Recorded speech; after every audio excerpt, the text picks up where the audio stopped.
নানা কর্মসূচিতে বিভিন্ন জেলায় পালিত হয়েছে আন্তর্জাতিক নারী দিবস। রাজশাহীতে বর্ণাঢ্য আয়োজনের মধ্য দিয়ে পালিত হয় আন্তর্জাতিক নারী দিবস।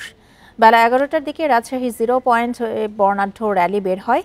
নোয়াখালীতে আন্তর্জাতিক নারী দিবসে ধর্ষকদের সর্বোচ্চ শাস্তি নিশ্চিতের দাবি জানানো হয়েছে।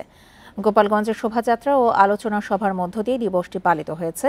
জেলা প্রশাসন ও মহিলা বিষয়ক অধিদপ্তর যৌথভাবে এই কর্মসূচি পালন করে। এই ঈদে জামা জুতো অ্যাক্সেসরিজের ডিসকাউন্ট।